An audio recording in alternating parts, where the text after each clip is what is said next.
안녕하십니까, 개미 문명입니다. 자, 수요일날 영상을 못 올리게 된 점 다시 한번 양해를 구하고 오늘 영상 이어가도록 하겠습니다. 자, 오늘 영상은 계속 이어서 프레스티지 바이오 파마 분석을 해드리고, 그리고 리비안을 또 짧게 또 분석을 해드리도록 하겠습니다. 자, 시청하시기 전에 구독과 좋아요 부탁드리겠습니다.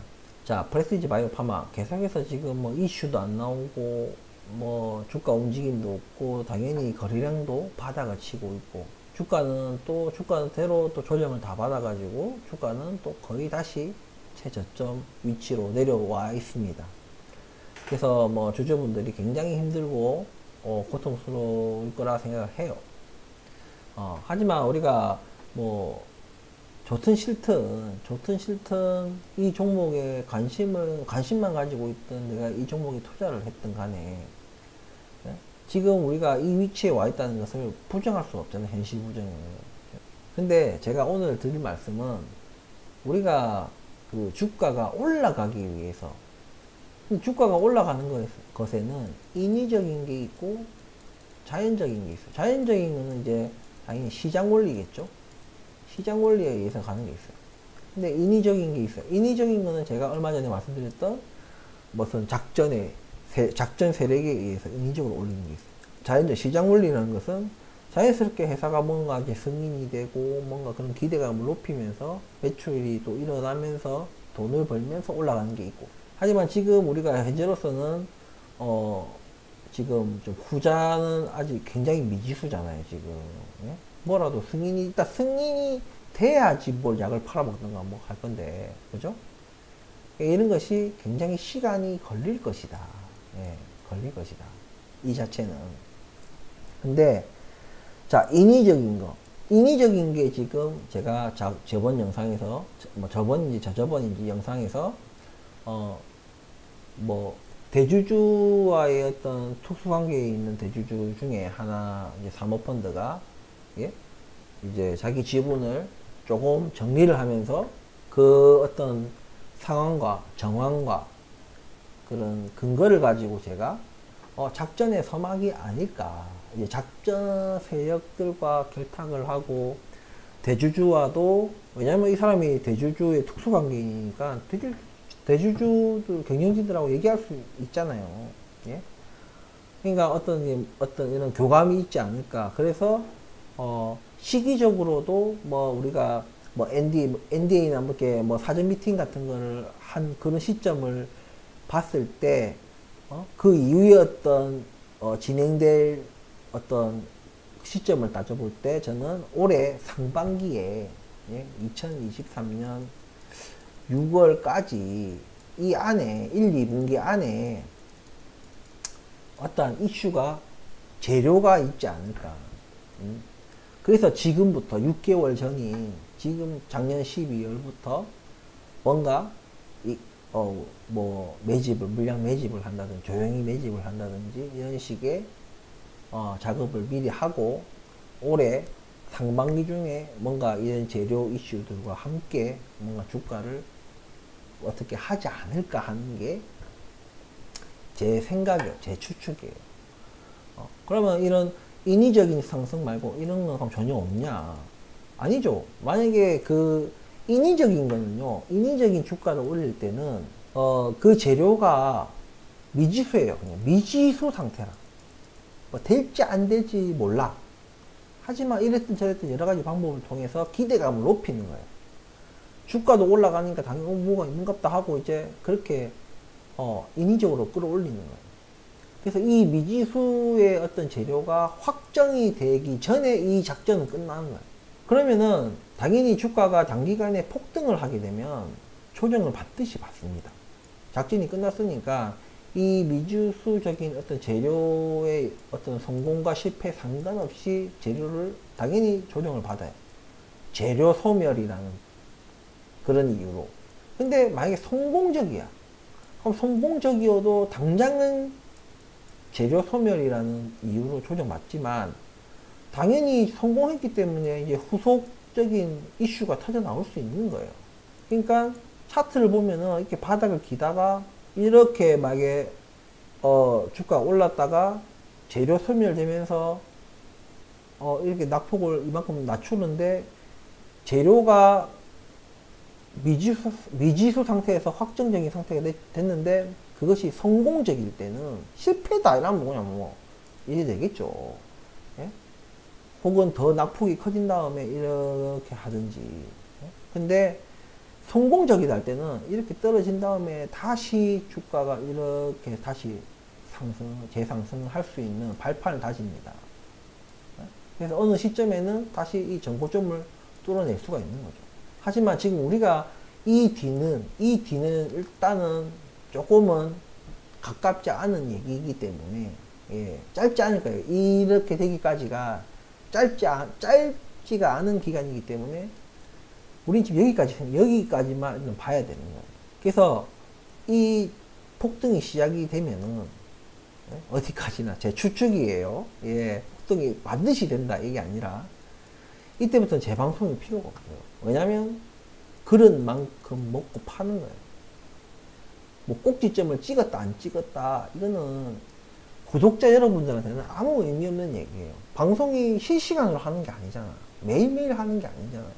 설사 매일매일 녹화 방송을 한다 하더라도 주가 움직임을 내가 그 찰나에 봐야 되는데, 이 폭등주랑 이 작전주는요, 이 변동폭이 커요. 크기 때문에 순간순간적인 그런 판단이 필요하기 때문에 제 방송이 의미가 없다는 얘기예요. 제 방송을 보고 대응하기에는 쉽지가 않다. 그냥 폭등하기 시작하면 자기 그냥 그런 만큼 팔고 나오면 되는 거예요. 그래서 우리가 일단은 지금 당장은 지금 뭐 완전히 뭐 우울한 하루하루를 보내고 있죠. 예. 예. 그래서 이 우울한 기간이 그리고 결코 그렇게 짧지 않을 거예요. 그리고 우리가 지금 우리 간배를 탔다, 우리 같은 프레스티지 바이오파마 주주로서 같이 진짜 동고동락 한다, 전후에 이런 걸 불태우는 건 절대 아니에요. 개미에 적은 개미예요. 우리가 개미들 돈 빨아먹고 사는 거예요. 내가 돈을 벌었다, 내가 만약에 돈을 벌었다 이 종목에서, 그러면 개미들 내 말고 다른 개미들 돈을 내가 빨아먹는 거예요. 그렇게 보셔야 돼요. 절대 외인들이나 기관들 돈을 내가 따먹었다 생각하시면 안 되는 겁니다. 무조건 주식파는요, 적어도 우리나라 주식파는 외인과 기관 그리고 소수의 개미가 다수의 개미들의 돈을 빨아먹는 거예요. 그게 그 우리나라 주식판의 구조입니다. 그렇기 때문에 뭐 개미들끼리 막 동요에 느끼고 막 동고동락하는 우리 같은 배를 탄 사람이 아니냐 이렇게 생각할 수 있지만 절대 아니라는 거. 주식파는 굉장히 냉정하고 차갑다고. 우리가 같은 배를 탔어. 근데 이 배가 난파된 거야. 지금 우리 지금 난파 중이잖아. 예? 근데 이 배가 갑자기 막 변동폭 크게 막 흔들리면서 중심을 잃으면서 같은 배를 탔던 동료가 막 대롱대롱 위험하게 대롱대롱 어디 이제 신라 같은 어디를 붙잡고 있는 거야. 근데 아무도 안 도와주지 않아요. 주식파에 누가 도와줍니까? 다른 개미들이 여러분 도와줍니까? 아무것도 안 해요. 근데 결국 버티다가 떨어져 나간 거야. 그럼 남아있는 배 위에 있는 사람들은 뭐예요? 슬퍼할 것 같아요? 아니에요. 예? 당장은 뭐 좀 충격을 먹을 수 있지만 그 개미들이 떨어져 나가면서 당장의 주가가 좀 조정은 받을 수 있겠지만 그 배에 있는 한정된 식량과 공간을 내가 저 떨어져 나가는 사람들만큼 내가 더 많은 음식을 먹을 수 있고 더 많은 공간을 내가 이용할 수가 있는 거예요. 주식파는 그런 곳이다. 예? 정말 진짜 살아남는 사람이 그러니까 뭐 살아남은 사람이 이기는 거예요. 근데 우리가 뭐 무조건 제가 늘 말씀드리지만 나중에 주식이 무조건 오른다고만 생각할 수 없다. 정말 이렇게 저는 제 15년 이상 되는 이 경력상 한 번도 빚 한 번 못 보고 그냥 그대로 이렇게 주가 하락하다가 상장 폐지된 기업은 본 적이 없다. 제가 말씀을 드렸어요. 무조건 무조건 빛을 한번 보게 돼 있다. 예? 적어도 한 번은 무조건 보게 돼 있다라고 제가 말씀을 드렸어요. 이 뭐 작전 세력이든 뭐 다른 기관이든 외인이든 간에 주가를 올릴 능력이 있고 영향력이 있는 그들이 볼 때는 전지전능한 그런 위치에서 우리를 바라보는 거예요. 예? 근데 지금 개미 무덤, 완전 개미 무덤으로 완전 개미들 버글버글한데 얘네들 다 데리고 있잖아요. 주가를 끌어올리기는 쉽지 않다. 예? 그런 사람들 잘 없다. 그래서 좀 더 많은 개미들이 좀 떨어져 나가야 되지 않나. 예. 지금 사람들이 마이너스 60%, 마이너스 70% 이래 되니까 그냥 자포자기 상태에서 그냥 아무것도 하지 않는 거예요. 매입도 안 하고, 매수도 안 하고, 매도도 안 하는 거예요. 이러면은 이대로 그냥 1년, 2년, 3년 가는 거예요. 예? 외인, 뭐 기관, 뭐 그냥 작전 세력 이런 사람들은 그냥 너희들 안 나가면 우리도 안 해 이거예요. 이 100% 자기들이 이길 게임 아니면 안 합니다. 그러니까 우리가 버티면은 너가 안 들어오고 배겨 이게 아니라 너희들 안 나가면 우리 안 들어가 이거예요. 한마디로. 근데 자기들이 이런 파트들이 개미들이 남아있어도 자기들이 감당해낼 만큼의 개미들만 남아있는 거예요. 그러면 충분히 걔들은 데리고 가는 거야. 이때가 이제 투자 대박이 나는 거예요. 근데 거기까지 가기는 그 남아있는 개미들조차도 강성주주고 정말 진짜 진성주주지만 그 고통이 이로 말할 수가 없는 거예요. 그걸 다 이겨낸 사람들만이 가는 겁니다. 예? 그냥 막무가내로 존버하는 게 아니라 이 말이죠. 예? 왜? 정말 이거를 그렇게 만들 사람들은 그렇게 존버할 수 있게끔 안 그러니까 가만 내비두지 않아요. 이 말을 듣고도 이게 6개월 만에 끝날지 1년 만에 끝날지, 예? 우리가 군대가 가면 남자들 군대 가면 이게 2년이면 끝날 거라는 걸 알고 가니까 버틸 수 있는 거예요. 근데 언제 끝날지 모른다고 하면 1년이 될 수도 있고 3년이 될 수도 있고 5년이 될 수도 있고 뭐 30년이 될 수도 있다 하면은 미치고 폴짝 뛰겠죠. 예? 자살하고 난리 나겠죠. 지금 2년 했는데도 자살하고 하는데, 예? 사고, 군대 내에서 사고 터지고 하는데, 그게 얼마나 될지 모른다 하면은 정말 미치고 폴짝 뛸 일이거든요. 그냥 버틴다고 버티는 게 아니에요. 또 그 사이에 또 여러 가지 또 기회들이 있을 거 아닙니까? 그 기회들 다 놓치는 거잖아요. 여러분들한테 못 버틸 것 같으면 다 팔고 나가 이런 얘기가 하는 거 아니에요. 그 정도로 주식시장은 냉혹하다는 얘기예요. 정말 이런 거 여러분들은 주식 경력이 얼마나 되는지 모르겠지만 제가 주식 처음 할 때는 정말 신기했어요. 진짜 버티다 팔면 그때부터 올라. 거짓말처럼 내가 파는 걸 팔았다는 걸 마치 누군가 아는 것처럼 귀신같이 올라요. 그냥 내가 딱 사잖아. 귀신같이 떨어져. 그런 거를 그냥 제가 이 수십 년의 경력 속에서 내가 어디 뭐 한두 번, 몇 번, 5번, 10번의 경험을 가지고 제가 이런 말씀을 드리는 걸까요? 그들은 다 보고 있다는 얘기입니다. 그들은. 어떤 방식으로든, 어떤 형식으로든 보고 있다는 얘기예요. 정말 내가 버티다, 진짜 이라고 팔았는데, 딱 진짜 뭐 다음날, 다다음날부터 딱 주가 미친듯이 오르는 거야. 이야, 뭐 날아가는데 내가 올라탔어. 올라타니까 귀신같이 떨어져. 여러분들은 그냥, 그동안, 운이 없었다. 진짜 내가 진짜 더럽게 운이 없네. 이 생각 하시겠지만, 운이 아니고, 그들은 다 100% 이길 게임만 하는 거예요. 그게 우리나라 주식판이다. 이 작전 세력들은 잡기도 힘들어. 우리나라는 수사기관들도 잡을 능력도 없고 잡을 수 없는 구조예요. 시스템이. 미국은 다 잡아내요. 무조건 다 잡아내요. 했다 하면 이거는 잡히는 건 시간 문제고 빨리 도망가야 돼. 어디로. 안 잡힐 수가 없어요. 그래서 미국은 작전을 하지 않아요. 못해요. 할 수가 없어요. 우리나라는 어찌 보면 해라고 약간 그렇게 판을 깔아놓은 듯한 느낌이에요. 권력 있는, 힘 있는 그런 세력들이 그냥 어찌됐든 간에 좀 얘기가 좀 샜지만 여러분들 이걸 아셔야 되는 거예요.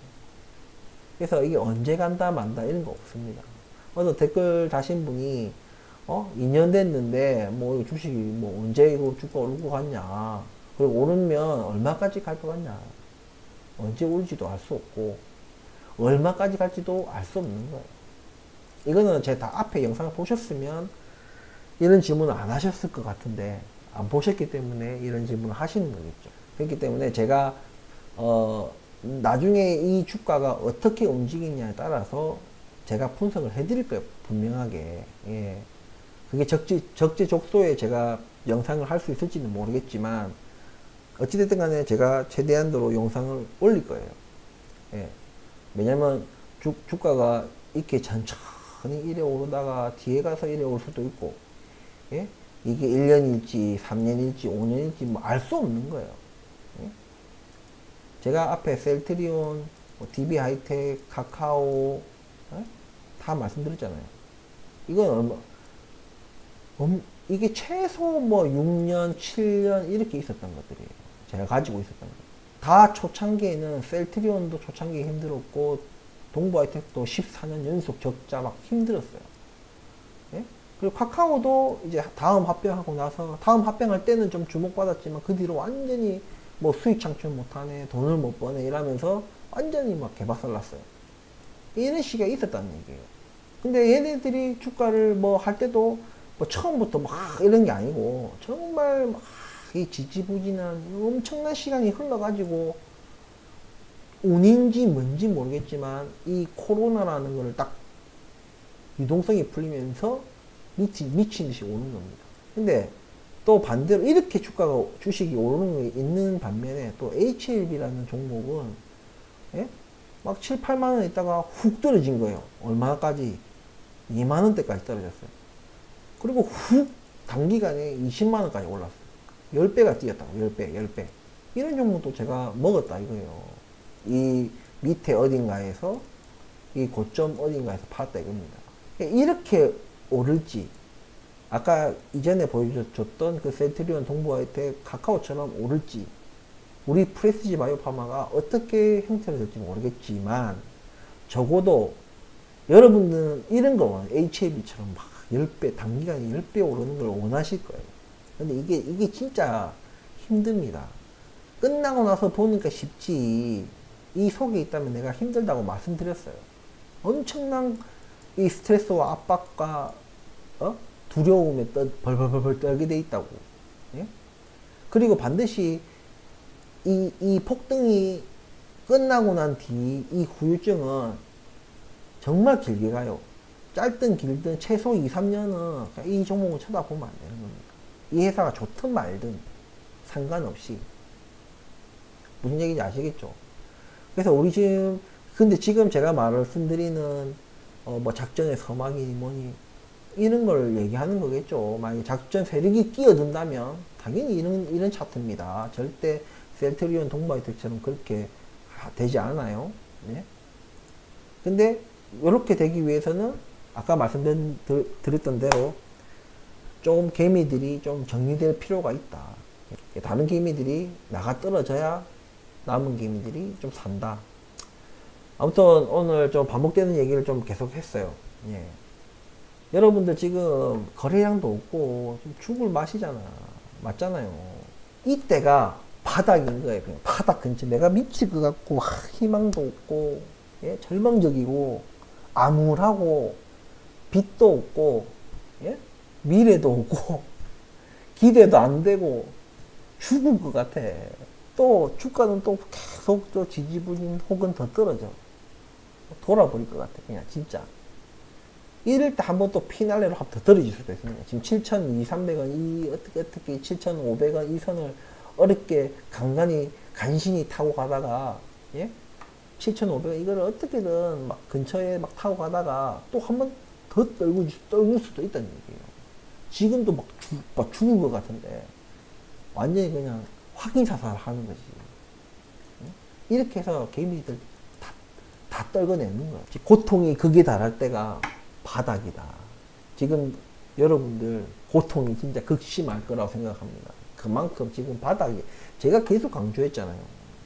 여기가 바닥 혹은 바닥에 가까운 곳이라고 제가 말씀드렸잖아요. 그만큼 바닥인 것만큼 지금, 아니면 바닥에 가까워지는 만큼 내 머릿속은 더 복잡하고, 진짜 이게 바닥인가 아닌가 의심도 되고 불안하고 초조하고 미치고 포짝 뛰는 거예요. 그러니까 근데 여기서 또 한 번 더 떨어진다. 와, 이거는 뭐 진짜. 예? 근데 웃긴 건 뭔지 아세요? 이 작전 세력들이 만약에 진짜 제 예측대로 들어오려고 지금 이제 매집을 하고 있고, 조용히 매집을 하고 소량소량 계속 매집하고 있는 상황이라면, 이 새끼들이 더 웃긴 거는 이렇게 떨갔는데도 이마들이 안 빠져나가. 예? 안 빠져나가잖아요? 그러면 안 올려요. 얘들은 무조건 자기들이 100% 무조건 이길 수 있는 그런 게임만 한다. 이걸 절대 잊으시면 안 되는 거예요.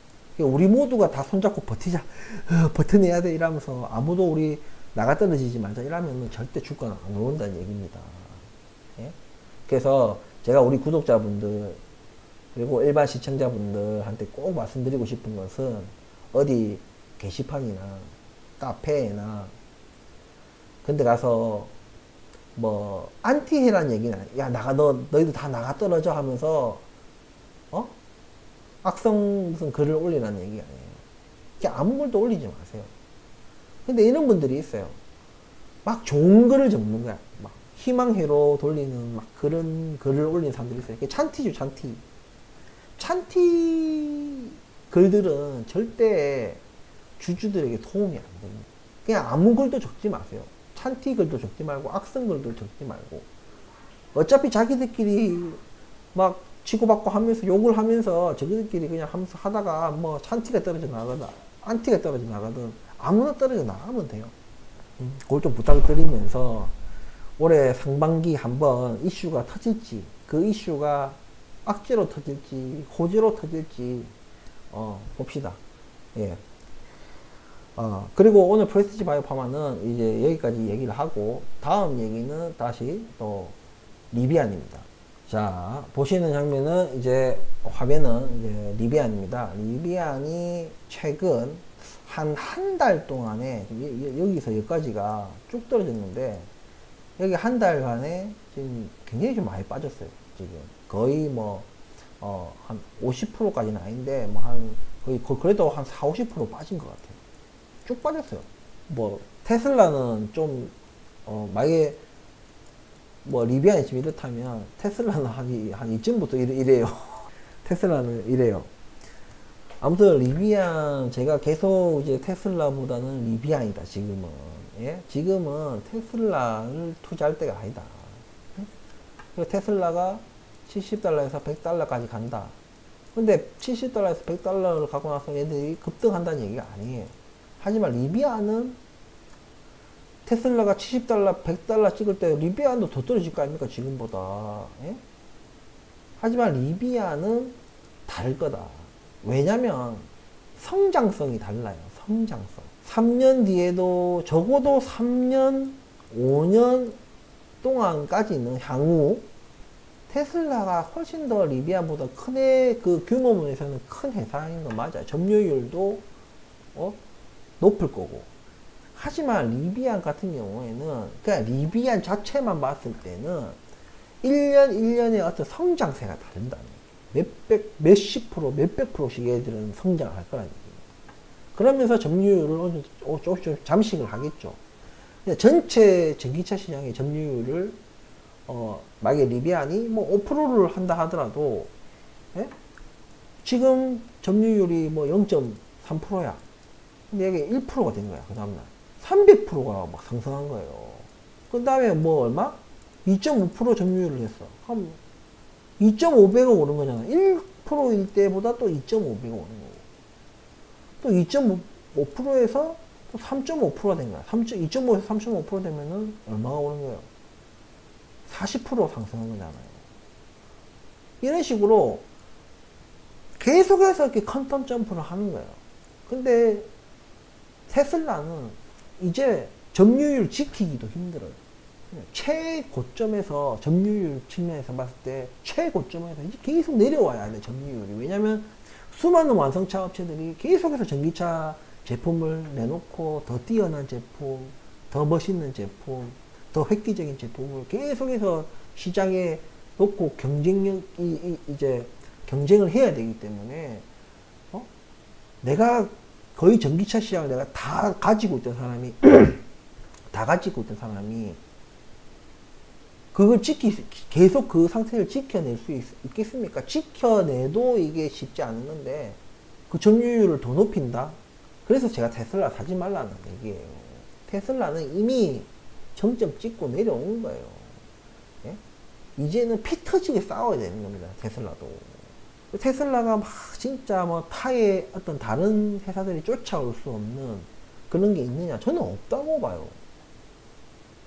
그냥 테슬라 차는 갖고 싶다 이런 생각이 안 들어요.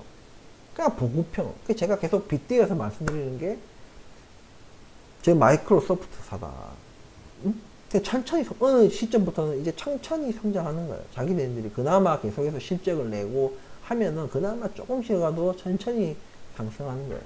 근데 제가 리비안을 애플이다.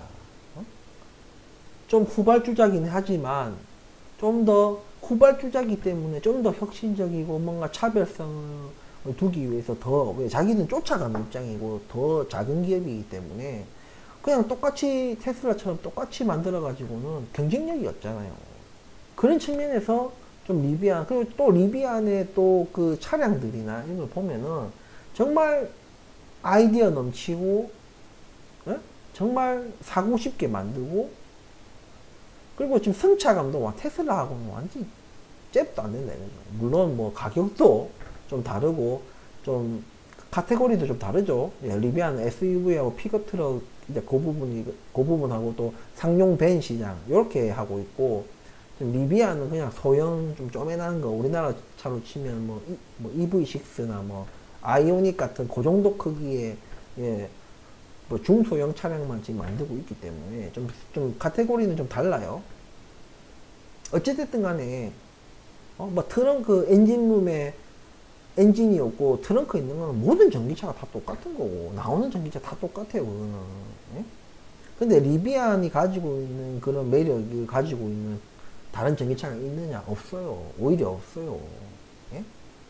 특히 완성차 업체들은요, 자기들 완성차 업체의 기존 플랫폼을 가지고 자기들이 차를 만들고 하기 때문에 그런 좀 혁신적인 내용을 집어넣기가 힘들다. 한마디로 리비안은 그냥 새하얀 도화지, 아니면 이 도화지조차도 자기들이 도화지를 쓸지 뭐 마분지를 쓸지 뭐 색종이를 쓸지 뭘 자기들이 그냥 골라 쓰면 되는데, 이 기존 완성차 업체들의 전기차들은 이미 도화지도 정해져 있고 기본 스케치도 다 이미 돼 있는 거야. 거기서 내가 조금 다르게 뭐 거기다 모래를 굿뿌려서 뭐 어떻게 질감을 그림의 질감을 달리 하듯이 그렇게 전기차를 만들어내는 거예요. 그러니까 무에서 유를 창조하는 게 아니고 유에 원래 있던 것을 조금 변형을 해서 전기차로 굴러가게끔. 예, 얘들의 그 방식은 기존의 내연기관 차를 디자인도 똑같고 뭐 다 똑같은데, 그냥 내연기관으로 돌아가던 차가 나가던 것을 전기차로, 이렇게 전기 파워로 차가 가게끔 그 수준의 설계 변경이다 이거죠. 혁신이라는 게 없어요. 그러니까. 근데 리비안은 처음부터 전기차를 새롭게 아예 무에서 유를 만들다 보니까 각가지의 어떤 아이디어들이 다 들어가는 거예요. 그것이 기존의 어떤 완성차들이 전기차를 내는 거랑 아무런 아이디어 없이 그냥 순수하게 그냥 전기차를 야 상용화에 좀 선두 자리에 있었다는 그 테슬라 차량들도 아이디어는 없어. 예? 그러니까 전기차면은 다 가지고 있는 그것들인 거야, 그냥. 예? 앞에 트렁크, 예? 앞 트렁크, 뒤 트렁크 다 있고, 전기차, 전기로 가고, 예? 그밖에 없어. 뭐 자율주행 얘기를 하고 그런 게 있는데 절대 자율주행 소프트웨어가 테슬라만의 독점적인 어떤 기술이 아니다라는 걸 반드시 아셔야 되는 거예요. 그리고 그 완전 자율주행의 어떤 신뢰도도 그거는 개인의 판단인 겁니다. 저는 그래요. 저는 완전 자율주행이 나와도 있잖아요. 그거 사용 안 할 것 같아요. 그냥 그 운전하는 것도 재미가 있기 때문에 저도 또 그런 걸 좋아하기 때문에 운전은 저는 직접 할 것 같아요. 그리고 그런 기계를 못 믿어요, 저는. 정말 신뢰할 만큼 뭔가 그런 완전 자율주행 기술이 상향 평준화가 됐을 때는 어느 정도 이용할 수 있겠죠. 지금도 약간 고속도로에서 반자율주행을 이용하듯이 그게 어느 정도 완전히 뭔가 상향 평준화가 됐을 때는 좀 이게 다르다. 이게 사람들이 그 완전 자율주행 그걸 하나를 보고 차를 초이스하는 게 아니다 이거죠. 아무튼 리비안만의 매력이 있고 나는 리비안 차량을 제 입장에서는 리비안이라는 차량을 유튜브에서 보면 정말 갖고 싶어요. 예, 픽업 트럭보다는 저는 한국에 살다 보니까 SUV를 진짜 갖고 싶습니다. 예. 대략적인 우리 한국 가격으로도 우리나라에 출시했을 때의 어떤 가격대도 보면 충분히 감당할 만한 가격이에요. 예. 그리고 리비안 차량은 보급형 차가 아니에요. 완전 보급형은 아니에요. 완전 보급형보다는 약간 그렇다고 완전히 만약 럭셔리한 그런 건 아닌데 준 프리미엄이라 해야 되나? 예? 그러니까 뭐 서스펜션이 이제 에어 서스펜션 여러분들 진짜 내연기관 차들 중에 에어 서스펜션이 들어갔다. 무조건 럭셔리 차예요. 에어 서스펜션이 들어간 차든 그냥 고급차입니다. 비싸요. 근데 이게 리비안에는 그 에어 서스펜션이 들어가는 거예요. 승차감이 다를 수밖에 없네요. 테슬라나 뭐 다른 차들하고는 잽도 안 되는 거예요. 그것뿐만이 아니죠. 예. 아무튼 한번 리비안 투자를 한번 고려해 보시는 분들은 한번 유튜브 영상을 보시고 차량이 어떻게 나오는지 그 차량들의 기능이 뭔지 예? 그 테슬라 차량과 이거를 비교를 해봤을 때 어느 차를 갖고 싶은지를 그냥 단순하게 한번 비교해 보시면 답은 나올 거다. 사람의 마음은 다 똑같다 이거예요. 예? 테슬라 저도 만약에 테슬라가 처음 나왔을 때는 전기차 우리 맨날 보던 전기차가 뭐예요? 무슨 기아 소울 그 차에 전기차 그때 처음에 시도하고 막 그랬잖아요. 전기차들이 전부 다 무슨 장난감 차 같고 이상하게 못생겼어. 근데 테슬라 딱 차가 나왔을 때는 뭐 어떻게 보면 포르쉐처럼 생긴 것 같기도 하고 예? 자동차 같아. 그러니까 진짜 자동차 같고 그랬기 때문에 좀 더 그랬지 않았나. 근데 지금은 다른 완성차도 디자인 진짜 잘 뺍니다. 지금은 전기차인데도 디자인도 진짜 잘 빼고 예, 절대 테슬라 차에 뒤지지 않는다. 다만 다들 스타트가 많다 보니까 조금 그런 약하고 기존 완성업체 차들은 또 전기차로 넘어가는 추세지만 그렇다고 내연기관 차를 완전히 포기는 못해요. 완전히 포기 못하기 때문에 좀 양쪽을 다 해야 되는 상황이라서 좀 아무래도 조금 더딜 수밖에 없죠. 전기차에 올인하는 기업이랑 예, 내연기관 그거랑 전기차를 양쪽 모두를 다 개발하고 관리해야 되고 막 생산해내야 되는 기업이랑은 또 다르겠죠. 그런 측면에서 리비안은 자금력이나 현재 그리고 생산 대수가 이번에도 보면 올해가 작년 2022년 25,000대를 자기들이 꼭 생산해내겠다 했는데 25,000대를 생산 못했죠. 24,000 몇 대, 25,000대를 밑돌았습니다. 하지만 분기별로 봤을 때는 생산 대수가 점점 늘어나는 거예요. 예. 올해 목표가 얘네들이 이제 얼마를 제가 봤을 때는 올해 목표를 제가 봤을 때는 한 5만 대를 하지 않겠나. 예. 그리고 내후년에는 올해 5만 대고 내후년에는 이제 조지아 공장이 어떻게 되느냐에 따라서 얘네들이 조금 확 달라지겠죠. 이런 부분들이 있다. 그래서 리비안은 지금 리비안을 투자하기는 저는 굉장히 좋다고 생각합니다. 예. 예. 저도 지금 비록 주가가 떨어져서 지금 손실을 조금 보고 있지만은 저는 어차피 좀 낮은 금액이 들어왔기 때문에 손실이 크지는 않습니다, 현재. 그래서 저는 지금 떨어지는 족족히 저는 지금 뭐 떨어질 때마다 사는 건 아닌데, 족족히라는 게 좀 그런데, 충분히 내가 직접 매수한 가격에서 제법 떨어졌다면은 과감하게 들어가요. 근데 최근에 제가 제일 마지막에 매수한 게 17.23달러였어요. 17.23달러에 마지막 추가 매수를 했는데, 지금 더 떨어졌잖아요. 지금 16.56달러예요. 예. 그렇기 때문에 또 조만간에 또 매수가 들어가지 않겠나, 저는 그 생각하고 있습니다. 예. 다시 또 달러를 또 이제 좀 옮겨놔야 되겠죠. 예. 아무튼 리비안 저는 사실 좀 기대가 커요. 기대가 크고, 근데 기대가 큰 만큼 또 실망이 클 수 있잖아요. 그래서 조금 계속해서 그런 이제 수치적인 거, 그냥 생산 대수나 뭐 얘네들 뭐 자금, 현금이 어떻게 소진되고 있고, 얘네들 그 공장 그런 거 뭐 상태, 뭐 조제 공정이 어떻게 되나, 이런 것들을 계속해서 지금 뭐 보고 있어요. 하지만 우리가 큰 맥락에서는 좀 테슬라 뭐 대학마다 처음에는 이렇게 했는데, 사실 대학마다 엄청 많았잖아요. 뭐 루시드도 있고 뭐 니콜라도 있고 뭐 물론 다들 영역이 좀 달라요. 예, 뭐 루시드는 세단이고, 예, 또 니콜라는 뭐 또 트럭이고 뭐 여러 가지 이런 것들이 있잖아요. 또 어디는 또 밴, 예, 상용 밴 말고 그냥 약간 뭐래, 무슨 밴이라 해야 되지? 예, 좀 우리나라 약간 봉고 같은. 근데 리비안의 상용 밴은 좀 크죠. 예, 트럭 같은 느낌이죠. 밴 트럭 같은.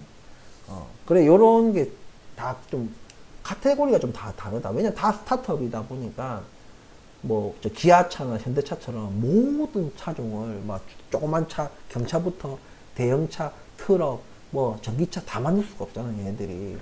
예. 아무튼 그런 자기들 주력 부분이 있지만, 가장 그래도 수요가 가장 많고, 미국에서 가장 수요가 많은 부분이 이제 픽업 트럭이랑 이제 SUV, 예? 이런 부분이고, 지금 상용 밴 시장도 지금 이미 아마존에서 이제 계속해서 지금 차량을 인도시키고, 그 인도된 차량으로 지금 이제 다 지금 배달을 하고 있어요, 지금. 예. 다만 얘네들의 지금 리비안의 가장 큰 지금 그것이 이제 생산 대수예요. 예, 공장에 한계가 있는 거지. 예, 그래서 아무튼 그것이 계속해서 개선될 거고, 테슬라하고는 다른, 예, 테슬라하고는 전혀 다른 성장성을 보여줄 거다.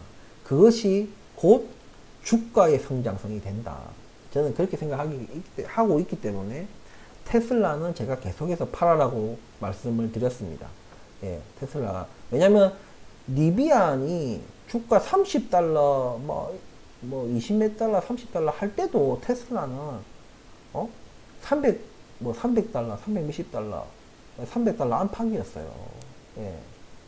그렇기 때문에 지금 리비안이 많이 떨어졌다 한들, 예? 왜 30달러에서 16.5달러면 거의 뭐 반토막 가까이 됐잖아요. 예?